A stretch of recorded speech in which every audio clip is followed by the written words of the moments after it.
18 лет назад внимание всего мира привлекли две маленькие девочки. Кендра и Малия Херон, сиамские близнецы, перенесли операцию, изменившую их жизнь. Но на этом их история не закончилась. Это было только начало. И вот что случилось с ними после того, как их разлучили. В коридоре больницы было тихо, но в операционной царило напряжение. Доктор Ребекка Майерс стояла над двумя маленькими телами на столе. Ее руки не дрожали, когда она брала свои инструменты. Это была не просто операция, а шанс подарить двум маленьким девочкам разные жизни. Кендра и Малия Херон, 4-летние близняшки, ждали этого момента всю свою жизнь. Появившись на свет с росшимися животиками с общими важными частями тела, такими как почки и печень, они уже превзошли все ожидания, просто оставшись в живых. Теперь пришло время посмотреть, смогут ли они жить порознь. За несколько месяцев до операции мама и папа близнецов, Элис и Джейк, оказались в центре ожесточенных медицинских и этических дебатов. Вместе с врачами и специалистами по этике со всей территории Соединенных Штатов и Европы они пытались решить сложный вопрос. Правильно ли было разделять близнецов? Элис и Джейк присутствовали на бесчисленных совещаниях, и на их сердцах лежала тяжесть принятого решения. Они слушали, как медицинские работники высказывали противоречивые мнения, каждое из которых могло изменить жизнь их дочерей. При воспоминании о совете врача просто прервать беременность у Элис по спине до сих пор пробегали мурашки. Врач сказал, что у них нет органов, необходимых для самостоятельного выживания вне матки. Но среди неопределенности и страха один момент изменил все для Элис. Во время магнитно-резонансной томографии она впервые увидела лица своих дочерей вблизи. «Я мгновенно влюбилась», — сказала она, и ее глаза наполнились слезами. «В тот момент я поняла, что сделаю все, чтобы они благополучно появились на свет, даже если это будет означать риск для моей собственной жизни». Пока шли дебаты, Элис и Джейк искали силу в своей вере и друг в друге. Они проводили долгие ночи, молясь и представляя, что может означать раздельная жизнь для Кендры и Малайи. После нескольких месяцев раздумий Элис и Джейк приняли решение. Они верили, что операция по раздельному проживанию дает их дочерям лучший шанс жить нормальной, независимой жизнью. С непоколебимой решимостью они начали готовиться к предстоящему сложному путешествию, цепляясь за надежду и любовь, которые привели их так далеко. Когда доктор Майерс приступил к операции, мама и папа близнецов нервно ждали в другой палате. Они крепко держались за руки, надеясь и молясь, чтобы с их маленькими девочками все было в порядке. В это время в операционной стало страшно. Один из аппаратов начал очень громко пищать. «Сердце Малии бьется слишком быстро», — крикнула медсестра. Доктор Майерс знала, что им нужно работать быстрее, чтобы спасти обеих девочек, и она не собиралась сдаваться. Она в долгу перед этими сестрами, которые, несмотря ни на что, были рядом. Возле больницы репортеры с большими камерами ждали, что будет дальше. Все хотели, чтобы с близнецами все было в порядке. После долгих часов работы доктор Майерс наконец вышла, чтобы поговорить с Элис и Джейком. Она выглядела очень уставшей, но на ее лице сияла широкая улыбка. Сказала она, что девочки разошлись, и у них все хорошо. Элис и Джейк обнялись, заливаясь слезами счастья. Их мечта сбылась. Кендра и Малия теперь были двумя разными маленькими девочками, у каждой из которых было по одной ноге. После 6 недель, проведенных в больнице, они вернулись домой. Процесс восстановления был напряженным. Бинты приходилось менять 3 раза в неделю, на что уходило по 2 часа на каждого ребенка. Несмотря на трудности, семья оставалась решительной и оптимистичной. Но впереди все еще были трудности. Восстановление Малии было особенно сложным. Помимо интенсивной смены повязок, ей требовалась новая почка, потому что та, которую она делила с Кендрой, после операции осталась у ее сестры. Малия была вынуждена пройти курс диализа, пока их мама Элис не решила отдать одну из своих почек. Малии также требовалось дополнительное питание через зонд для кормления, чтобы ее организм получал все необходимое для нормального выздоровления. 3 раза в неделю она проходила процедуры диализа, чтобы подготовить свой организм к предстоящей пересадке почки. Эти сеансы были изнурительными для молодой девушки, но она выдержала их с поразительным мужеством. Элис и Джейк по очереди сопровождали ее, утешая и подбадривая на протяжении всей процедуры. Несмотря на сложный график и физические нагрузки, связанные с процедурами, Малия оставалась сильной духом.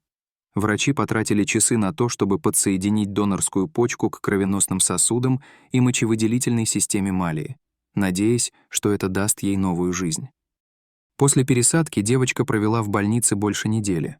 Бригада медиков постоянно находилась начеку, проверяя ее жизненные показатели, количество выделяемой мочи и анализы крови, чтобы убедиться, что новая почка функционирует должным образом. Они следили за любыми признаками инфекции или отторжения, всегда готовые действовать в случае необходимости. Когда состояние Малии стабилизировалось и появились признаки выздоровления, команда медиков начала готовиться к ее выписке. Они научили Элис и Джейка, как ухаживать за новой почкой их дочери, объяснив важность лекарств, диеты и регулярных осмотров. Наконец, настал день, когда их отпустили домой. Это был радостный, но в то же время нервный момент для семьи. Это было только началом нового приключения для семьи Херон. Теперь, когда близнецы больше не были вместе, им пришлось научиться делать все по-другому. Поначалу это было трудно. Кендра и Малия привыкли всегда быть рядом друг с другом. Теперь им пришлось научиться спать в разных кроватях и все делать самостоятельно. Элис и Джейк усердно трудились, чтобы помочь своим дочерям приспособиться. Они читали им сказки, пели песни и напоминали, что хоть они больше не были связаны физически, они все еще были сестрами, которые очень любили друг друга. По мере того, как близнецы подрастали, их медицинский путь продолжался. Каждые 6 месяцев Кендре и Малии делали операции по выпрямлению позвоночника, что было необходимо для правильного роста их тел. Эти операции были сложными, но девочки справлялись с ними с поразительным мужеством. Близнецы работали не покладая рук, превозмогая боль и усталость, всегда подбадривая друг друга. Новая глава началась, когда они начали учиться пользоваться костылями и протезами конечностей. Это был медленный и порой разочаровывающий процесс, но Кендра и Малия подошли к нему решительно и с юмором. Они часто превращали свои терапевтические занятия в игры, превращая сложные задачи в дружеские соревнования. Их успехи вдохновляли. С каждым днем девочки становились все более самостоятельными. Их уверенность росла вместе с их физическими возможностями. По мере того, как близнецы становились сильнее, они начали открывать для себя новые возможности. Пока все это происходило, старшая сестра близнецов, Кортни, пыталась определить свое место в семье. Она любила своих младших сестер, но иногда чувствовала себя обделенной тем вниманием, которое они получали. Джейк заметил это и стал проводить с Кортни больше времени, водя ее на рыбалку и помогая с домашними заданиями. Однако близнецы столкнулись с новыми трудностями. Ходить в школу было увлекательно, но и страшно. Некоторые дети были действительно милыми и хотели с ними дружить. Другие были не такими добрыми и иногда говорили гадости о том, как близнецы выглядели или ходили. Кендра и Малия научились заступаться друг за друга. Вскоре другие дети начали замечать различия между близнецами и узнали их просто как двух веселых, добрых девочек, у которых была удивительная история. По мере того, как они росли, близнецам начали нравиться разные вещи. Кендра обнаружила, что ей нравится рисовать. Она часами рисовала красивые цветы и животных. Малия влюбилась в музыку и научилась играть на гитаре, хотя одной рукой это было непросто. Их младшие братья, Остин и Джастин, которые родились после того, как близнецов разлучили, считали своих старших сестер самыми крутыми. Они просили Кендру порисовать для них и потанцевать, пока Малия играла песни на гитаре. Но это не всегда было легко. Близнецам по-прежнему приходилось часто ходить к врачу на осмотры, а иногда и на дополнительные операции. Каждый раз, когда они возвращались в больницу, к ним возвращались воспоминания о серьезной операции, которая разлучила их. Однажды Малия серьезно заболела. У нее были проблемы с почкой, которую ей пересадила их мама. Она попала в больницу и оставалась там долгое время. Кендра боялась за свою сестру и ужасно скучала по ней.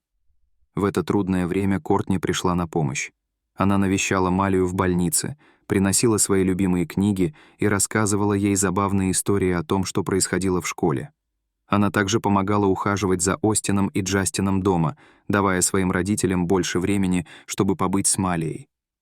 Наконец, после нескольких недель беспокойства, Малии стало лучше. Когда она вернулась домой из больницы, вся семья устроила большую вечеринку, чтобы отпраздновать это событие. Они ели пирожные, играли в игры и просто наслаждались общением. Шли годы, Кендра и Малия продолжали сталкиваться с трудностями, но их сила и связь становились все крепче. Они вступили в подростковый возраст со смесью типичных подростковых проблем и уникальных медицинских потребностей. Регулярные осмотры и периодические процедуры стали нормальной частью жизни, но они не позволяли этим вещам определять, кем они были. Сейчас, спустя 18 лет после операции по разделению детей, Кендра и Малия превратились во вдохновляющих молодых женщин. Страсть к искусству переросла у Кендры в талант к цифровому дизайну. Она начала создавать логотипы для местных компаний и даже оформила обложку школьного ежегодника. Любовь Малии к музыке привела ее к тому, что она присоединилась к школьному хору, где ее уникальный голос и целеустремленность вдохновили одноклассников. Путешествие близнецов также оказало неожиданное влияние на их семью. Джейк, их отец, стал адвокатом семей, сталкивающихся с аналогичными медицинскими проблемами. Их мать Элис, старшая сестра Кортни и младшие братья Остин и Джастин по-прежнему являются их самыми преданными поклонниками и будут любить и лелеять их вечно. Дорогие зрители, что вы думаете об удивительном путешествии Кендры и Малии? Приходилось ли вам когда-нибудь преодолевать серьезные трудности в своей жизни? Расскажите, пожалуйста, в комментариях. А если вам понравилось это видео, то ставьте лайк и подписывайтесь на наш канал. До свидания.